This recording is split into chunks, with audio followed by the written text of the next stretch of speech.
5,90 €. Vous vous rendez compte de tout ce qu'on peut faire avec 5,90 €? Peut, je sais pas moi, se payer un kebab, inviter un ami à bouffer à la maison, acheter un booster Pokémon, aller jusqu'à Carcassonne en covoiturage pour passer une super journée, se payer un quart de CD à la Fnac ou retourner voir Gods of Egypt. 5,90 € que je ne reverrai plus jamais. Bonjour à tous, aujourd'hui nous allons donc parler du chasseur, la Blanche-Neige et le chasseur et la Reine des Glaces, enfin un titre dans cet esprit-là, de Cédric Nicolas Troyan, avec Chris Hemsworth, nom le plus imprononçable du monde, hein, lui c'est pareil, il va être avec Matthew dans ma liste des trucs que j'arriverai jamais à prononcer de ma vie, Charlize Theron, Emily Blunt, Jessica Chastain, Colin Morgan et Nick Frost. L'histoire est un préquel slash sequel de Blanche-Neige et le chasseur. Cette fois-ci on se concentre vraiment sur l'origine des chasseurs et on se concentre plus sur la deuxième sœur Freya, qui contrôle la glace. Son pouvoir est découvert le jour où elle est trahie par l'homme qu'elle aime. Elle va donc développer ses pouvoirs et se concentrer sur la conquête du royaume du Nord, où dans ce royaume elle va monter une armée de chasseurs composée de jeunes enfants arrachés à leurs parents et à leur famille, dans laquelle on retrouve évidemment le chasseur qui va devenir le personnage principal de Blanche-Neige et le chasseur. Alors autant vous dire tout de suite, je n'ai pas vu le premier film, donc c'est vrai que je pourrais pas vraiment juger de la cohérence par rapport à celui-ci. Pourquoi j'y suis allée quand même, me direz-vous? Ben en fait je suis complètement fan d'Heroic Fantasy, et j'aime d'autant plus l'Heroic Fantasy quand elle s'adresse à un public mature et adulte, ce qui avait vraiment l'air d'être le cas dans le premier film, et qui du coup m'avait vraiment donné envie d'aller voir cette suite. En plus j'avais eu de plutôt bons retours du premier opus, donc je me suis dit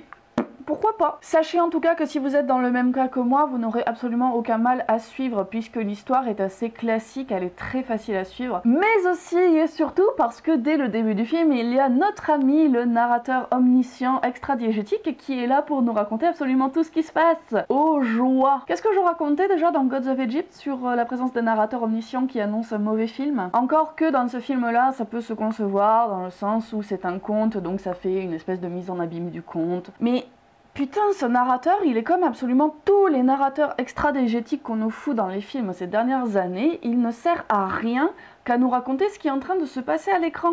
Le film débute sur une bataille et il nous dit « Oh là là, les armées étaient en train de se battre et Freya va conquérir les royaumes du Nord. » On le voit, on n'est pas aveugle, je suis désolée, j'ai pas payé pour avoir la version audio guide du film, putain. Est-ce que la présence de ce narrateur est donc un gage de mauvaise qualité de film? C'est vrai que le film est pas un chef-d'œuvre, c'est sûr. Mais il faut quand même reconnaître certaines qualités et il faut dire que c'est loin d'être une catastrophe non plus. Faut avouer qu'il y a certaines scènes qui sont vraiment génialissimes et épiques. L'introduction par exemple qui nous présente les deux sœurs et qui nous pose le contexte du film est vraiment géniale et elle instaure une ambiance très épique, très sombre, très étrange, de la magie, etc., qui sont vraiment très prometteuses pour la suite du film. Avec son lot de mystères, de meurtres, d'intrigues politiques, on avait presque même l'impression de se retrouver devant un simili Game of Thrones. En plus, cette introduction pose des bases de problématiques psychologiques assez intéressantes. Le combat entre deux sœurs, le fait que l'une soit la modèle de l'autre, comment surpasser, voire tuer ce modèle, comment vivre avec ce carcan-là. Problématiques qui, hélas, sont évincées durant tout le développement du film et qui ne reviennent que pour le climax final lors du combat entre les deux sœurs. Climax qui, au passage, je dois le dire, est vraiment génial et assez jouissif. Mais à la réflexion, je me demande si ça vient vraiment des scènes en elles-mêmes ou si ça vient plutôt de la présence de Charlize Furiosa Theron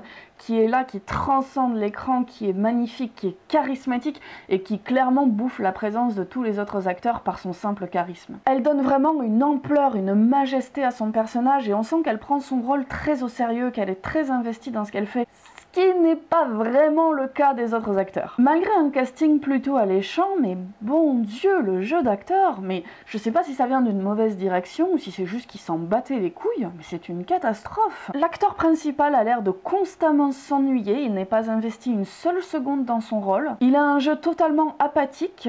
Jessica Chastain, qui est à ses côtés, qui est pourtant une actrice que j'aime beaucoup, joue un rôle qui est stéréotypé, peu intéressant, et elle le joue de manière très exagérée, elle a des expressions faciales qui sont totalement surfaites. En bref, les acteurs ne sont pas investis une seule seconde, ce qui fait qu'en tant que spectateur, on a beaucoup de mal à être investi aussi. Malheureusement, dès que Freya commence à s'exiler dans son royaume et à monter son armée, on retombe sur une construction narrative beaucoup plus classique et beaucoup moins épique. On retombe sur cette énième histoire d'un personnage qui a soif de pouvoir et de vengeance et qui du coup devient dictatorial et qui le mène jusqu'à la folie. On retrouve aussi un héros qui est aussi investi dans son film qu'un mollusque le serait pour pour la cause de la protection des noix de coco. On suit sa formation, sa vie en tant qu'enfant, ses intrigues amoureuses, ses déboires, sa montée en puissance. Et comme c'est quelqu'un de très très fort et très puissant, forcément une nouvelle quête va lui être donnée. Et comme il est très très fort et très puissant, forcément il va vivre des péripéties et des aventures. Et comme il est très très fort et très puissant, il va forcément sortir vainqueur de toutes ces aventures. Il va aussi croiser sur sa route quelques pseudo-twists vraiment très mal amenés dans l'histoire, et des ficelles scénaristiques faciles, accompagnés de leurs fidèles compagnons, la meuf badass, les sidekicks rigolos et la bromance. Quelques petites bagarres disséminées par-ci par-là, des petits effets spéciaux pour faire de la magie, et oh,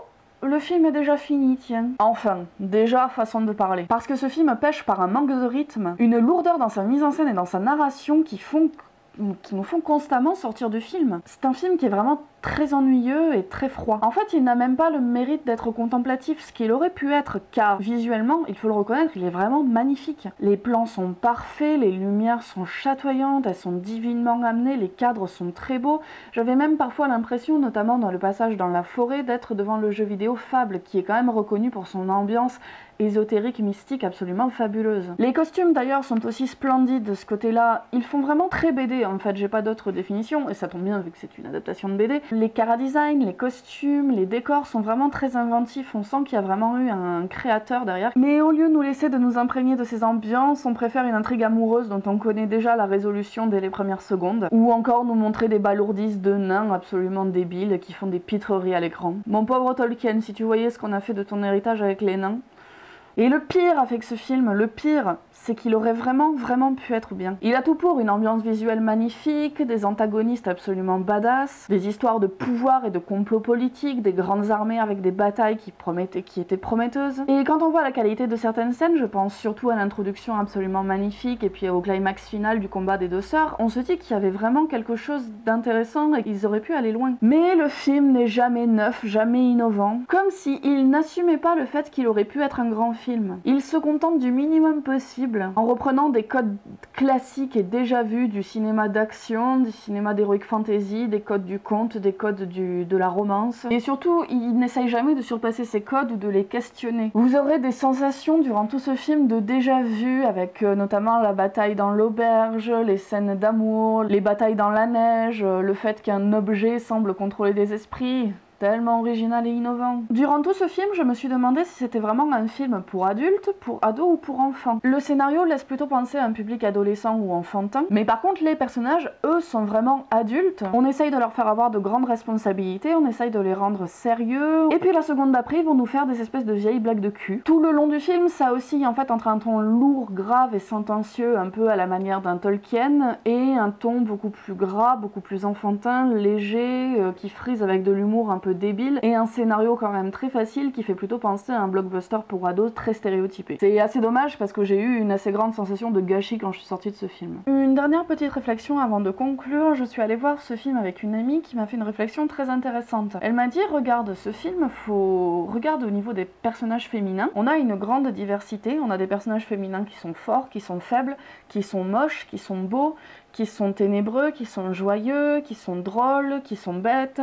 On a vraiment un panel de personnages féminins importants qui sont traités de la même manière que les hommes, qui se battent comme les hommes contre les hommes. Et hélas, quel est le résultat? Un film très peu intéressant. En fait, elle m'a dit, c'est vraiment triste, mais si jamais les studios voient ce genre de film, ils vont pas avoir envie de donner des places fortes aux personnages féminins, parce qu'ils vont penser personnage féminin égale film chiant. Et c'est horrible parce que ce film, même s'il a plein de personnages féminins, c'est vrai qu'il ne défend absolument pas la présence des femmes au grand écran. La résultante, c'est un film frustrant, tant il aurait pu être cool et tant il amène des choses vraiment intéressantes visuellement, mais qui dans les faits s'embourbe dans une oscillation de ton totalement suicidaire, avec un rythme bien trop peu intéressant et bancal, qui nous conduisent hélas la plupart du temps à l'ennui. En fait, c'est un film qui a même pas le mérite d'être drôle et nanardesque. C'est pas un film qui est vraiment détestable, c'est juste un film qui est oubliable, vraiment. Voilà, ma critique de ce film est terminée, j'espère qu'elle vous aura plu. N'hésitez pas comme d'habitude à me suivre sur Facebook si vous voulez être au courant de l'actualité de la chaîne, à vous abonner si ce que je fais vous plaît, et je vous dis comme d'habitude à la prochaine pour une nouvelle vidéo.